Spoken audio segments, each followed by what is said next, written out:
Norma Agama. Topik ke-9 Tutorial Pengantar Ilmu Hukum. Disediakan oleh Global Tutorial Kuliah. Norma agama memiliki kata dasar, yaitu agama. Oxford Dictionary mendefinisikan bahwa agama adalah suatu kepercayaan akan keberadaan suatu kekuatan pengatur supranatural yang menciptakan dan mengendalikan alam semesta. Dalam bahasa Arab, agama berasal dari kata ad-din.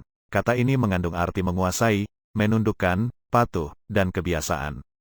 Agama merupakan suatu ciri kehidupan sosial manusia yang universal, dalam arti bahwa semua masyarakat mempunyai cara-cara berpikir dan pola-pola perilaku yang memenuhi syarat untuk disebut agama, religion. Agama mutlak dibutuhkan untuk memberikan kepastian norma, tuntunan untuk hidup secara sehat dan benar, di mana norma agama ini merupakan kebutuhan psikologis yang akan memberikan keadaan mental yang seimbang, mental yang sehat dan jiwa yang tenteram. Meskipun terdapat perbedaan makna secara etimologi antara diin dan agama, namun umumnya kata diin sebagai istilah teknis diterjemahkan dalam pengertian yang sama dengan agama. Kata agama selain disebut dengan kata diin dapat juga disebut syara, syariat, milah. Terkadang syara, itu dinamakan juga adin, milah. Karena hukum itu wajib dipatuhi, maka disebut ad-din dan karena hukum itu dicatat serta dibukukan, dinamakan milah. Kemudian karena hukum itu wajib dijalankan, maka dinamakan syara. Ada yang berpendapat bahwa kata agama berasal dari bahasa Sanskerta. A berarti tidak, dan gama berarti kacau, kocar-kacir. Jadi agama berarti tidak kacau, kocar-kacir, melainkan teratur.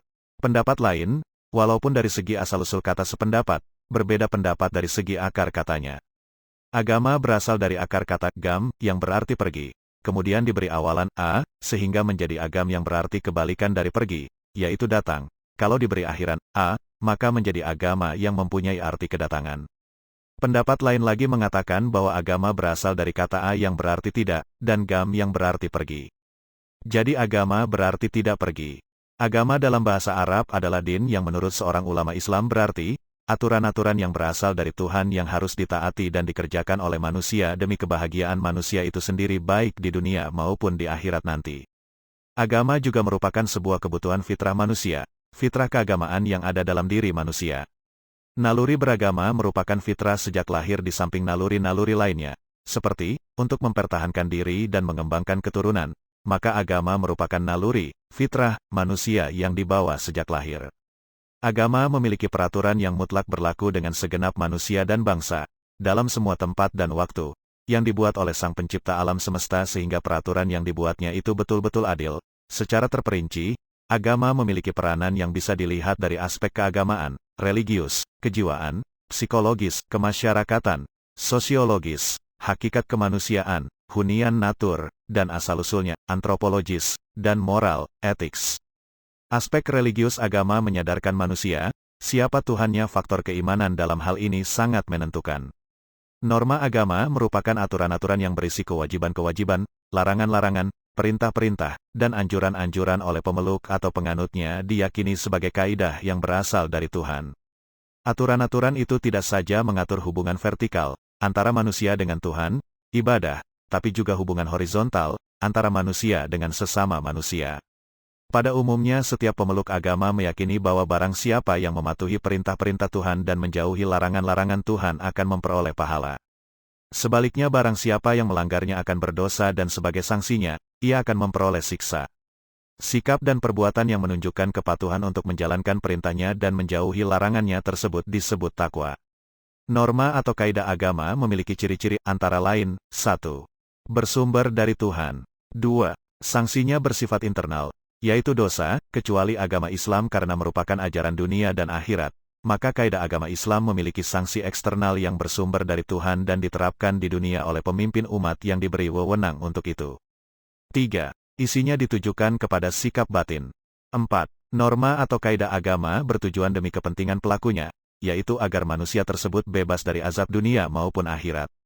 Seseorang yang mengaku beriman, harus ada keseimbangan antara pengakuan keimanan dan perbuatan. Tindakan-tindakan manusia yang dilakukan di dalam kehidupannya dapat mencerminkan tingkat keimanan, pengakuan terhadap kekuasaan Tuhan orang tersebut. Apabila seseorang cenderung melakukan atau mengamalkan perbuatan baik, maka dapat dipastikan bahwa orang tersebut memiliki keimanan yang baik. Pun sebaliknya, manakala seseorang lebih suka melakukan perbuatan-perbuatan yang jelek dan bertentangan dengan norma agama, maka jelaslah bahwa iman mereka belum bagus dan memerlukan pembenahan. Keberagamaan atau religiositas diwujudkan dalam berbagai sisi kehidupan manusia. Aktivitas beragama bukan hanya terjadi ketika seorang melakukan perilaku ritual, beribadah. Ketika melakukan aktivitas lain yang tampak dan terjadi dalam hati seseorang, karena itu keberagamaan seseorang akan meliputi berbagai macam sisi. Kaidah agama adalah aturan tingkah laku yang berupa perintah-perintah, larangan-larangan, dan anjuran yang diyakini oleh penganutnya sebagai berasal dari Tuhan. Para pemeluk agama mengakui dan berkeyakinan bahwa peraturan-peraturan hidup berasal dari Tuhan dan merupakan tuntunan hidup ke jalan yang benar. Oleh karena itu, kaidah agama memiliki nilai-nilai fundamental yang mewarnai berbagai kaidah sosial yang lain, seperti kaidah kesusilaan, kesopanan, dan hukum. Dalam norma agama, diwajibkan untuk menjunjung tinggi nilai-nilai kemanusiaan dan keimanan dalam kehidupan sehari-hari sesuai dengan perintah dan menjauhi segala larangannya untuk mencapai kebahagiaan baik yang ada di dunia maupun di akhirat nanti. Norma agama menuntut ketaatan mutlak penganut suatu agama. Norma ini mengharuskan penganut suatu agama untuk menaati semua yang diperintahkan dan dilarang agama. Sifatnya mutlak dan tidak dapat ditawar-tawar atau diubah. Norma agama bagi sebagian manusia yang meyakininya dianggap sebagai norma yang paling tinggi nilainya. Selain mengatur hubungan antara manusia, norma agama juga mengatur hubungan antara manusia dan Tuhan Yang Maha Esa serta hubungan manusia dengan makhluk ciptaan Tuhan lainnya. Oleh sebab itu, norma ini dapat dijadikan sebagai dasar berpikir, berbuat, dan berperilaku untuk menciptakan kehidupan yang selaras dan serasi. Pelanggaran terhadap norma agama, sanksi atau akibatnya didapat berupa siksaan kelak di akhirat. Tujuan norma agama adalah untuk menyempurnakan hidup manusia dan melarang manusia berlaku jahat atau perbuatan dosa. Norma ini hanya membebani kewajiban menurut perintah Tuhan dan tidak memberi hak. Norma agama merupakan tuntutan hidup manusia untuk menuju kepada perbuatan dan kehidupan yang baik dan benar. Sanksi bersifat internal, yaitu dosa bersifat eksternal yang bersumber dari Tuhan, isinya ditujukan pada sikap batin, serta daya kerjanya menitik beratkan pada kewajiban daripada hak. Selanjutnya, menurut Jalaluddin, dalam bukunya Psikologi Agama membantu kita memahami beberapa fungsi agama dalam masyarakat, antara lain, 1. Fungsi edukatif, pendidikan. Ajaran agama secara yuridis, hukum, berfungsi menyuruh, mengajak dan melarang yang harus dipatuhi agar pribadi penganutnya menjadi baik dan benar, dan terbiasa dengan yang baik dan yang benar menurut ajaran agama masing-masing. 2. Fungsi penyelamat. Dimanapun manusia berada, dia selalu menginginkan dirinya selamat. Keselamatan yang diberikan oleh agama meliputi kehidupan dunia dan akhirat. 3. Fungsi perdamaian. Melalui tuntunan agama, seorang kelompok orang yang bersalah atau berdosa mencapai kedamaian batin dan perdamaian dengan diri sendiri, sesama, semesta dan Allah. Tentu mereka harus bertaubat dan mengubah cara hidup. 4. Fungsi kontrol sosial. Ajaran agama membentuk penganutnya makin peka terhadap masalah-masalah sosial seperti kemaksiatan, kemiskinan, keadilan, kesejahteraan dan kemanusiaan. Kepekaan ini juga mendorong untuk tidak bisa berdiam diri menyaksikan kebatilan yang merasuki sistem kehidupan yang ada. 5. Fungsi pemupuk rasa solidaritas. Bila fungsi ini dibangun secara serius dan tulus, maka persaudaraan yang kokoh akan berdiri tegak menjadi pilar civil society, kehidupan masyarakat yang memukau. 6. Fungsi pembaharuan. Ajaran agama dapat mengubah kehidupan pribadi seseorang atau kelompok menjadi kehidupan baru. Dengan fungsi ini seharusnya agama terus-menerus menjadi agen perubahan basis-basis nilai dan moral bagi kehidupan bermasyarakat, berbangsa dan bernegara. 7. Fungsi kreatif. Fungsi ini menopang dan mendorong fungsi pembaharuan untuk mengajak umat beragama bekerja produktif dan inovatif bukan hanya bagi diri sendiri tetapi juga bagi orang lain. 8. Fungsi sublimatif, bersifat perubahan emosi.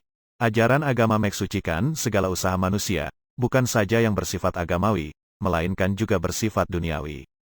Usaha manusia selama tidak bertentangan dengan norma-norma agama, bila dilakukan atas niat yang tulus, karena untuk Tuhan, itu adalah ibadah. Berikut merupakan contoh-contoh dari norma agama. 1. Norma agama Islam. Kewajiban melaksanakan rukun Islam dan rukun iman. 2. Norma agama Kristen. Kewajiban menjalankan 10 perintah Allah. 3. Norma agama Hindu. Kepercayaan terhadap reinkarnasi, yaitu adanya kelahiran kembali bagi manusia yang telah meninggal sesuai dengan karmanya, sesuai dengan kehidupannya di masa lampau. Norma agama dalam pelaksanaannya tidak hanya mengatur hubungan manusia dengan Tuhan, tetapi juga mengatur bagaimana hubungan manusia dengan makhluk ciptaan Tuhan lainnya. Manusia sebagai makhluk ciptaan Tuhan dilengkapi dengan akal dan pikiran. Dengan akal tersebut manusia diberi tanggung jawab oleh Tuhan untuk tidak hanya memanfaatkan alam, tetapi juga harus memelihara serta melestarikannya. Manusia juga dituntut untuk menciptakan kebaikan dan kebahagiaan dengan sesama manusia. Oleh karena itu, dengan pelaksanaan norma agama, akan tercipta kepatuhan manusia kepada Tuhan dan keserasian manusia dengan sesama dan lingkungannya. Demikianlah tutorial ke-9, tutorial pengantar ilmu hukum. Channel Tutorial Kuliah TV, dimaksudkan membantu mahasiswa perguruan tinggi negeri dan perguruan tinggi swasta manapun di Indonesia. Video tutorial juga dituturkan dan disubtitelkan agar dapat ditonton, dibaca sambil didengarkan. Jangan khawatir jika belum langsung paham. Itu wajar. Untuk pemahaman yang lebih baik, putar dan dengarkan video ini berulang-ulang. Selamat mengikuti. Subscribe dan like, agar Anda mendapatkan update tutorial lainnya. Bagikan juga link video ini, agar teman lain juga mendapatkan manfaat channel ini.